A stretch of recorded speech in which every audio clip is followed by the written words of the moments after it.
Pub. Hôtel Le Nouveau Cottage à Gagnoa. En plein cœur du centre-ville de Gagnoa, Le Nouveau Cottage est un complexe hôtelier d'une capacité de 30 chambres climatisées, avec le Wi-Fi et tout le confort des plus grands hôtels. Une salle de conférence de plus de 50 places pour vos séminaires de formation. Un bar nightclub et un restaurant de plus de 150 couverts pour vos mariages et manifestations. L'hôtel Le Nouveau Cottage, c'est la référence à Gagnoa. Réservé dès maintenant. Mesdames et messieurs, bonsoir. C'est toujours un plaisir pour nous de vous retrouver pour ce nouveau numéro de Leitmotiv, votre émission d'inspiration et de motivation. Nous recevons pour vous un jeune chef d'entreprise, prix d'excellence 2014 et 2015 de la meilleure PME et dont le parcours, je suis sûre, pourra édifier tous les jeunes entrepreneurs qui nous suivent. Monsieur Bon-Olivier Kwaku, bonsoir. Bonsoir madame. Merci de nous recevoir dans vos bureaux. C'est un plaisir. Vous êtes le PDG d'HyperAccess, un grand groupe qui évolue dans le secteur des télécoms et des NTIC. Vous avez des filiales au Bénin qui rayonnent sur le Togo et le Niger, à Barcelone qui couvre la France et aussi des partenaires aux États-Unis. Et pourtant, après vos études, rien ne vous prédestinait à une si grande carrière. Vous êtes né à Bondoukou, dans l'est de la Côte d'Ivoire, une enfance heureuse mais difficile, comme toutes les personnes qui ont grandi à l'intérieur. Racontez-nous ce premier chapitre de votre vie. Alors, que puis-je dire ce soir? Et sinon que c'est un plaisir de vous recevoir à nouveau. Merci. Et je puis vous dire que, comme, n'est-ce pas, tout Africain et tout jeune Ivoirien, surnom pour nous qui venons plus ou moins du terroir, n'est-ce pas, donc de l'intérieur du pays, il est clair que chacun d'entre nous a une histoire d'enfance.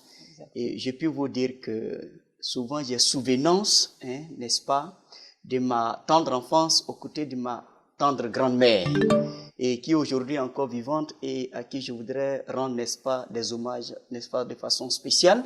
Et je profite de cette antenne pour rendre des hommages à ma grand-mère, en tout cas qui m'avait grandi, mais aussi à ma mère, mais à vous également en tant que femme. Merci. Et aussi à mon épouse, n'est-ce pas, qui chaque jour est à mes côtés dans les défis de tous les jours. Alors, ce fut une enfance, comme vous l'avez si bien signifié, pas toujours aisée.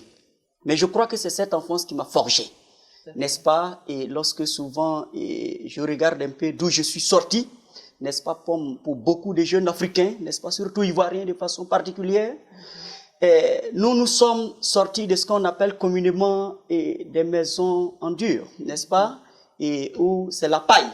Et généralement en temps de pluie, où je peux dire un peu la casse du village, en quelque sorte.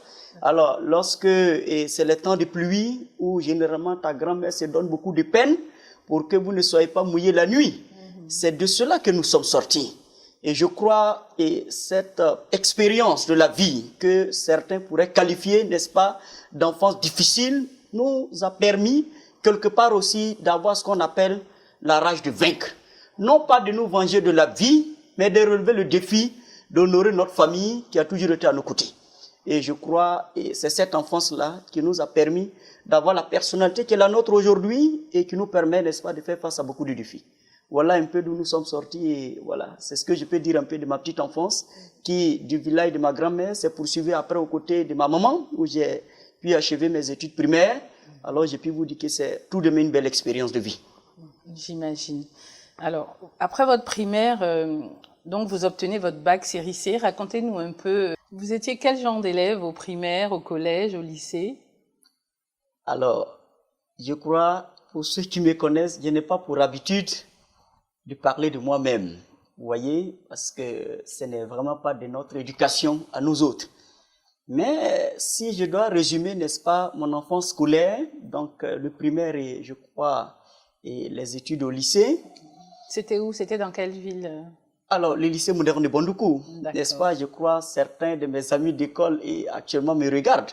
Voilà, je crois, on peut dire que du CP1 jusqu'en terminale, je n'ai jamais repris de classe. Cela donne déjà une idée de ce que ma carrière au niveau du primaire et du du lycée, plus ou moins, a été au niveau scolaire. Voilà, donc je ne vais pas rentrer dans les détails, n'est-ce pas, de cette enfance-là, sinon de cette vie. Et je crois que ceux qui me connaissent mieux pourront mieux en parler et il faut les laisser, n'est-ce pas, le privilège d'en parler pour ceux qui ont côtoyé notre enfance et qui en savent mieux que nous autres peut-être. Parce que il faut quand même reconnaître que parler de soi n'est pas toujours conseillé. Et c'est pas toujours évident. Absolument. Mais aujourd'hui, vous êtes là justement pour faire partager votre parcours. Absolument. Justement, parce que après tout, on est tous un modèle pour quelqu'un dans la vie. Tout à fait. Tout Alors, à fait. Vous orientez vers une série C de vous-même ou on vous oriente? Mais on m'oriente. Vous savez, lorsqu'on est au lycée, généralement, ce sont vos moyennes dans les filières scientifiques, n'est-ce pas, qui vous orientent. Mais peut-être que j'ai eu aussi le privilège, au-delà des filières scientifiques, je peux dire un peu aussi d'être polyvalent dans les filières plus ou moins littéraires. Donc, généralement, les élèves, n'est-ce pas, qui sont orientés en série C, donc filière maths, physique, chimie, voilà, c'est des élèves qui sont généralement reconnus être polyvalents dans un certain nombre de matières. Donc, je crois, bon, ben, écoutez, si mes professeurs et les conseils, n'est-ce pas, d'école ont estimé, n'est-ce pas, je vous raconte une anecdote. Je me souviens en terminale C, c'était ma première fois que j'avais la note la plus mauvaise de toute ma vie, parce que lorsque vous avez appris à être parmi les premiers de votre génération, de votre classe, alors vous êtes habitué à un certain type de notes. Et j'avoue que notre premier devoir, peut-être certains de mes amis qui m'écoutent aujourd'hui s'en souviendront. Alors, c'est la première fois que j'avais une telle mauvaise note que mon oncle aujourd'hui est préfet de police, n'est-ce pas, à qui je rends aussi des hommages parce que n'eût été sa contribution dans la suite de mes études supérieures, j'avoue que la situation de ma famille ne m'aurait pas permis d'arriver là où je suis. Alors, il arrivait un jour à Bandoukou et j'ai dit, mais tonton, on m'a envoyé en C, c'est vrai, moi j'aime bien les filières scientifiques, mais j'avoue qu'on vient de faire un devoir et la note que j'ai eue, franchement, m'a tellement déçu que il dit, je vais te dire une seule chose, si on t'a orienté en C, c'est parce que tu en as la compétence et la qualité nécessaire à toi de prouver qu'on ne s'est pas trompé de toi. Et c'était quoi comme note? Ah ben, c'était pratiquement 3 sur 20. Waouh!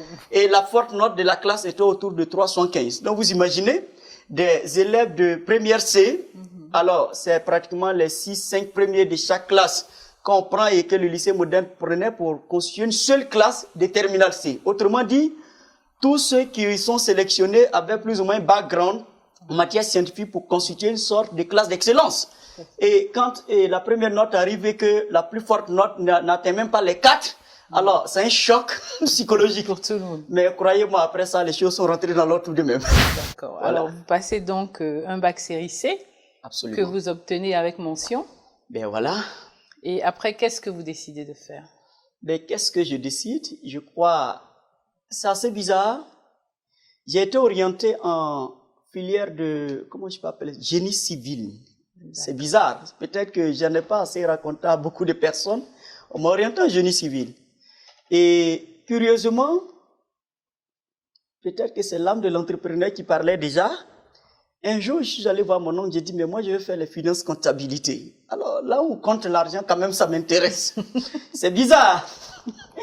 Là, on compte l'argent, ça m'intéresse. Et je crois par sa due diligence, j'ai dû changer, n'est-ce pas, de filière et j'ai engagé, n'est-ce pas, des études en finance comptabilité où j'ai obtenu déjà un BTS, finance comptabilité, et après j'ai poursuivi. Je sais pas, je me suis rendu compte que je prenais plaisir quand même à côtoyer les gens, à aimer tout ce qui est comme leadership, vous voyez, les relations humaines, tout ce qui est comme lobbying, à échanger avec les gens, vous voyez, à convaincre les gens surtout, à les convaincre, n'est-ce pas, de mes idées. Et ça, je crois, c'est du domaine de la vente et du commercial.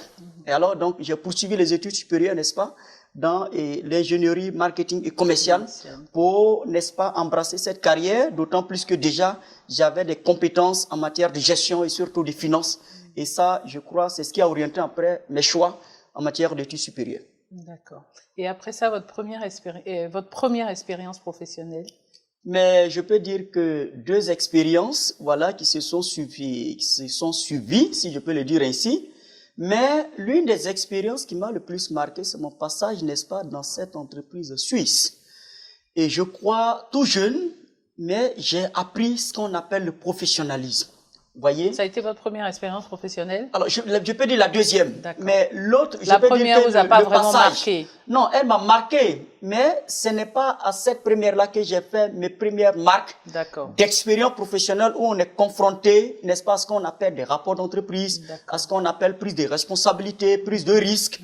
Je peux dire que ma première expérience professionnelle, elle était beaucoup plus à l'apprentissage. D'accord. Et curieusement, après un an et demi, ça m'a fait basculer dans la deuxième expérience professionnelle dans ce groupe suisse où j'ai appris ce qu'on appelle la loi du professionnalisme. Vous voyez, la loi du professionnalisme, c'est toute une loi. Et je crois, tout ce qu'on fait dans la vie, on doit intégrer un principe. C'est être professionnel. À ce moment précis de votre vie, vous pensiez faire carrière dans le privé ou alors vous aviez déjà des ambitions d'entrepreneur? Waouh, quelle question. Alors, je ne peux pas dire que les questions d'entrepreneuriat étaient des questions peut-être nourries par le passé. Peut-être ce que je peux dire, c'est qu'étant déjà au lycée,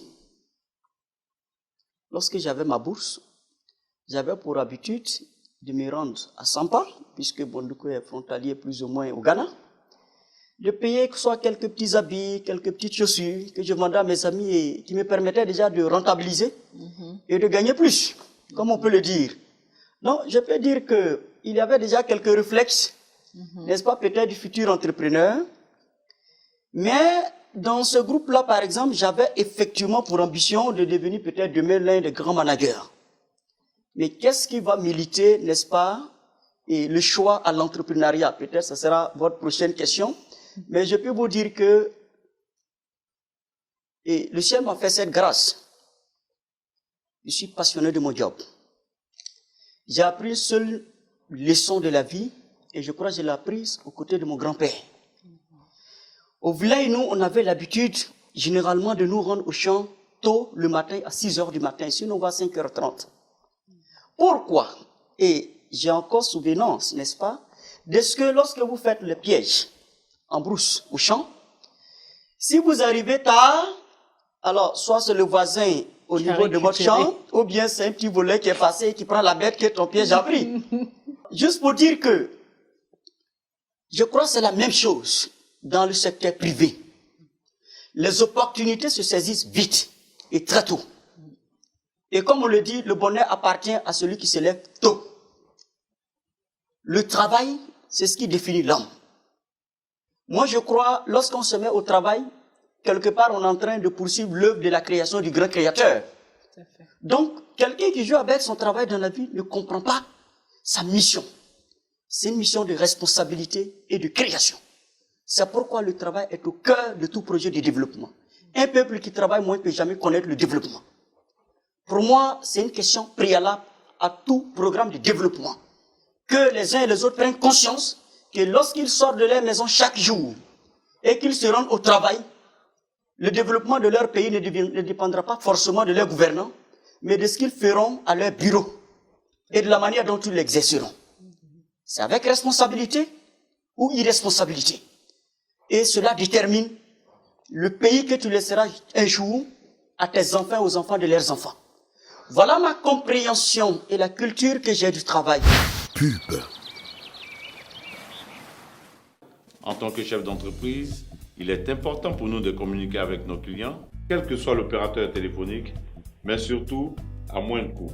HyperAccess System, un acteur majeur dans les télécoms en Côte d'Ivoire et dans la sous-région, vous propose des services innovants. Optimisation de la facturation téléphonique, application SMS, téléphonie IP, optimisation du réseau des opérateurs téléphoniques, sécurité des infrastructures mobiles et immobiles. N'attendez plus, faites comme moi, adoptez les solutions HyperAccess. Allô, monsieur Kwame? HyperAccess, le monde vous appartient. Pub. De retour avec notre invité, Monsieur Bon-Olivier Kwaku, PDG de HyperAccess, un homme dont la volonté de réussir et la persévérance sont à tout égard des exemples pour tout jeune entrepreneur. Après donc cette étude de faisabilité et de marché, vous décidez de démissionner de votre poste et ce malgré l'intervention de vos parents qui vous déconseillaient de le faire. Vous n'aviez pas eu peur à un seul moment de vous tromper ou de compromettre votre carrière? Alors, je répondrai par l'inverse. Je pense que si je n'avais pas démissionné, j'aurais beaucoup plus compromis ma carrière. Vous voyez? La vie est faite de convictions et de choix. Je vous ai déjà dit que j'avais été orienté en génie civil. Oui. Et que j'ai choisi. Et qu'après des études de comptabilité et de finances, au lieu de poursuivre en expertise comptable, là aussi, j'ai fait un choix d'aller à tout ce qui est comme marketing, commercial, management. Certains de mes parents, avant même que j'entre déjà dans la vie active, et avaient des pistes pour que j'intègre la fonction publique. Et lesquelles opportunités également que j'ai déclinées. Je ne dis pas refuser, mais déclinées. La décision de démissionner, comme je l'ai dit, s'imposait. D'autant plus que je comprenais plus ou moins déjà ma vocation. C'est celle d'aller à l'entrepreneuriat, mais pour quel but? Parce que c'est ça. Je sais qu'aujourd'hui, on parle beaucoup d'entrepreneuriat, tout le monde est euphorique, tout le monde est excité. Ah, tiens, je vais devenir comme Bill Gates, je vais être comme Steve Jobs. Bon, vous savez, entre là où Bill Gates est quitté pour devenir ce Bill Gates d'aujourd'hui que nous connaissons, d'où vient Steve Jobs pour être le Steve Jobs que le monde entier connaît, il y a eu beaucoup de je travail. peux vous assurer qu'il y a eu beaucoup de travail. Et il y a eu un long parcours, vous savez, dans l'ombre, et avant que l'on ne sache tout ce qu'ils ont proposé à l'humanité. Donc, pour moi, c'était pour un certain nombre de missions. Et ces missions, je dis que chaque entrepreneur a en lui ce que j'appelle un peu, je dirais pas uniquement mission, mais une sorte de vocation. Il est d'abord fortement animé par le souci de servir, n'est-ce pas, et ferme, de servir quelque chose de plus fort que lui. Rendre service aux hommes, rendre service à des entreprises, rendre service à des institutions, leur permettre de bien travailler, d'être efficaces, en leur proposant les solutions que nous considérons être les meilleures auxquelles nous croyons fortement. Voyez, en le faisant avec honnêteté, en étant convaincu qu'il aura des résultats tangibles, voyez. Donc, on ne dépose pas son service, le gars finit d'utiliser, il n'est pas content, on disparaît. Non! On assume la responsabilité de l'accompagner à être satisfait. Donc, j'étais convaincu que dans mon engagement à l'entrepreneuriat, surtout et au niveau des nouvelles technologies de l'information et de la communication, le TIC, que j'avais des outils et des idées, sinon des solutions qui permettaient donc aux entreprises, n'est-ce pas, d'optimiser les charges et de faire de bons investissements. Ça, j'en étais convaincu. Aujourd'hui, nous avons bientôt 8 ans d'existence. Et vous imaginez, la plupart des gens qui ont commencé avec moi depuis 8 ans, ils ont pu obtenir un emploi. Imaginez-vous, rien ne peut me confirmer aujourd'hui que si HyperAccess n'avait pas été, ces gens allaient travailler. Parce qu'eux-mêmes rencontrent certaines personnes avec lesquelles ils ont étudié, mais qui sont toujours au chômage. Tout à fait. Donc, quelque part, j'avais pour souci profond, à l'intérieur de moi, de faire en sorte de créer des emplois aussi pour ceux de ma génération. Voyez? Alors, généralement, on dit, oui, on va à l'entrepreneuriat pour devenir riche. Oh, attention. Non. Moi, j'ai ma philosophie. Ma philosophie, la voici, madame. C'est le service que l'on rend aux hommes, aux entreprises et aux institutions qui vont créer la richesse pour vous. Ce n'est pas parce que vous y allez que vous allez devenir riche. C'est ça qui est la réalité. Parce que si vous vous engagez à l'entrepreneuriat pour devenir riche et tapez votre poitrine dans votre quartier comme ça que vous êtes devenu quelqu'un, je peux vous dire que vous avez même échoué avant de vous engager à l'entrepreneuriat. Parce que les premiers signaux, n'est-ce pas, des défis qui vont se présenter à vous, généralement, ce ne sera pas des défis où vous êtes riche, ce sera des défis où vous devez aller chercher l'argent pour aller servir les autres. C'est ça le vrai défi. Autrement dit, toutes vos petites économies peuvent disparaître du jour au lendemain. Vous pouvez vous retrouver complètement déplumé, comme on le dit en griffe, de tout ce que vous avez épargné, ou même criblé de dettes. Où est la richesse donc? Mais ça n'empêchera pas cette flamme qui brûle au fond de absolument, vous absolument. de continuer. Et l'entrepreneuriat, c'est ainsi. Il y a des moments où vous êtes condamné, je peux dire condamné. Là où vous aviez l'habitude de descendre à 18h, prendre le petit pot avec vos amis, viendra des moments lorsque vous engagez, où ce sont des habitudes que vous devez apprendre à oublier. Parce que, souvent, vous allez descendre à 2h du matin. Oui, il faut savoir faire des sacrifices. Là où les hommes sont en train d'expérimenter ce qu'on appelle le sommeil profond, c'est là que vous devez être éveillé. Et le lendemain, c'est pas parce que vous descendez tard que vous ne serez pas le très tôt au bureau. Oui. Alors aujourd'hui, je peux vous dire que ça me fait bientôt près de 11 années de vie professionnelle, dont 8 ans d'entrepreneuriat, mais depuis 8 ans, je n'ai jamais eu de congé pour moi. C'est ça qui est la réalité. Et mon épouse peut le confirmer. Et ça ne fait pas de vous un homme fatigué? Ben, fatigué pourquoi? Fatigué pourquoi? Je pense que la fatigue est psychologique. Vous savez, lorsqu'on est porté par quelque chose qui est plus fort que soi et que l'on porte une vision, parce que cette vision, elle n'est pas juste pour dire que je suis de Bondoukou, donc je vais aller juste prendre les gens de Bondoukou, les célébrer, et puis bon, aller faire le développement seulement de chez moi. Elle implique d'autres personnes. Elle implique d'autres personnes, et je pense que votre pays, dès que vous vous engagez, votre pays attend beaucoup de vous. Et aussi l'Afrique, parce que nous savons les défis qui sont ceux de l'Afrique. Et donc, on a des moments de sacrifice. Il est clair que aujourd'hui, n'allez pas demander à Bill Gates de quitter le bureau à 2 heures du matin non plus. Oui. Il y a des étapes. Et c'est ce que j'appelle dans la vie, il y a un temps de la sémence, il y a un temps du travail, du dur labeur, il y a un temps de sacrifice où vous sacrifiez beaucoup de choses, des privilèges, mais il y aura aussi des moments où vous pouvez vous offrir un certain nombre de plaisirs. Mais attention, au moment de sacrifier ce temps-là, ce sacrifice, de faire ce sacrifice, si vous vous amusez, parce que le premier chiffre d'affaires arrive que vous voulez vous amuser, je peux vous assurer que vous n'allez jamais connaître le repos. Pourquoi? Parce que vous serez en train de courir à vie. C'est ça la réalité.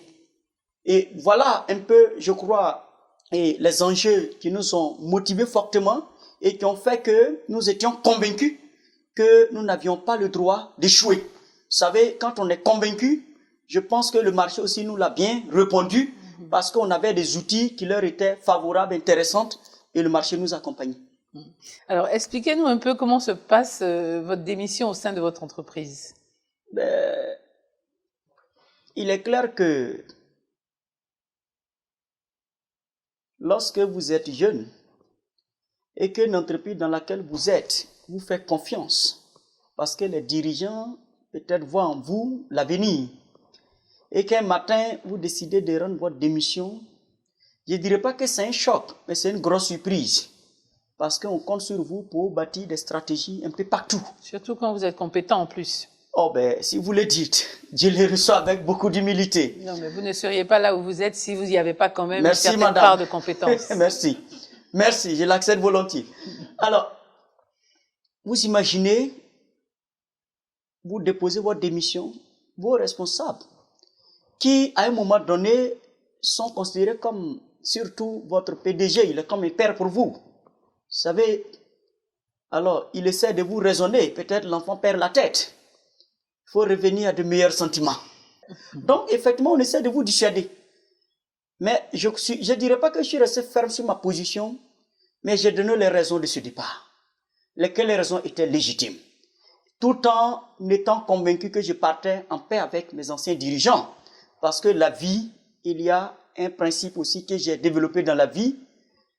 Dans la vie, il faut apprendre à bien partir. Tout à fait. Il faut apprendre à partir. En tout cas, à moins que les conditions ne vous le permettent pas. Mais tant que vous avez la possibilité de partir en restant en paix avec vos responsables d'hier, en tout cas, ne tombez pas dans ce que j'appelle plus ou moins la suffisance et l'orgueil. Et parce que la vie est exceptionnelle, vous allez retrouver les mêmes personnes sur votre chemin. Il faut savoir partir. Et je crois que je suis parti, tout simplement. Mais est-ce qu'il y avait d'autres personnes qui croyaient comme vous en vos projets à cette époque où vous étiez seul à y croire? Comme je vous l'ai dit, dans votre entourage, j'ai cette culture à convaincre. Peut-être le ciel m'a fait cette grâce. Généralement, quand je suis convaincu, j'arrive à en convaincre d'autres, peut-être pas tous, mais j'arrive à en convaincre. Et peut-être aussi qu'ils parviennent à me suivre dans ma folie.